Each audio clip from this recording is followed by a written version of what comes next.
Parlant de la décentralisation, par rapport à un certain nombre de rôles dévolus dans le cadre de la gestion des populations. Et c'est en cela que, depuis même le temps révolutionnaire, pour désigner les délégués, c'était même la démocratie directe. Puisque nous, on était élèves et tout, on voyait comment les gens allaient dire, dans votre village, vous avez tel nombre de conseillers à prendre.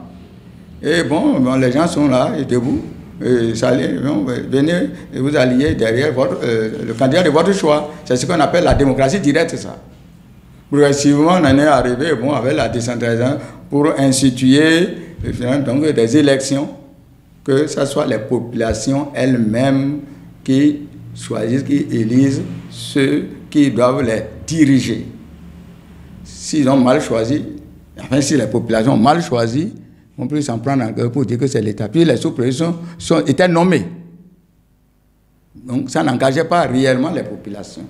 Maintenant, si au niveau de la décentralisation, ce sont les populations elles-mêmes qui choisissent leurs représentants, c'est par rapport à quoi? C'est par rapport au comportement enregistré dans la période où c'était des sous-préfets, donc des gens nommés par le pouvoir en place. Et ils n'ont de compte à rendre qu'à ceux qui les ont nommés. C'est à cause de ces problèmes de fond qu'on en est arrivé à changer de système pour en arriver à la décentralisation. Alors, si ces gens se comportent mal, les populations n'ont plus à se plaindre. Puisque ça veut dire que ce sont elles-mêmes qui ont fait leur mauvais choix. Bon, on a fait l'expérience.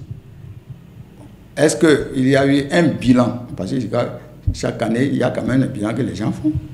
Il y a des maires qui sont destitués par rapport à la mauvaise gestion et ainsi de suite. C'est tout à fait normal. Il faut contrôler et tout, c'est tout à fait normal.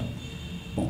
Est-ce que pour l'ensemble du pays, quand on fait le bilan, fondamentalement, est-ce que la manière dont les maires se sont comportés jusque-là, est-ce que ce comportement est de nature à remettre en cause certains aspects de leurs attributions? Parce qu'ils étaient ordonnateurs. Parce que pour la population, en choisissant les gens, jusqu'au niveau des maires, c'est pour dire c'est ceux à qui elles ont confiance, confient justement leur bien. Avec le changement qui vient d'intervenir, quand c'est la logique, jusqu'à preuve du contraire, les secrétaires ou exécutifs ne font pas partie des élus. En principe, les élus devraient être adressés par l'administration technique, qui ne sont pas des élus. Par rapport au budget, terre à terre, et ceux qui préparent le budget, pour pouvoir l'exécuter et tout, au niveau d'une commune, c'est quelque part le représentant, comment on appelle, le chef de l'État, et un micro-État avec un petit gouvernement quand il parle des conseillers autour. On n'avait pas encore connu ça par le passé. Ça vient de commencer. Bon, on n'a pas d'éléments de preuve pour dire c'est bon ou c'est mauvais, seulement pouvoir émettre quelques inquiétudes par rapport à la gestion. Donc, on verra bien, par rapport à ce qui se faisait jusque-là, avec les secrétaires exécutifs, on verra bien ce qu'il y aura comme amélioration.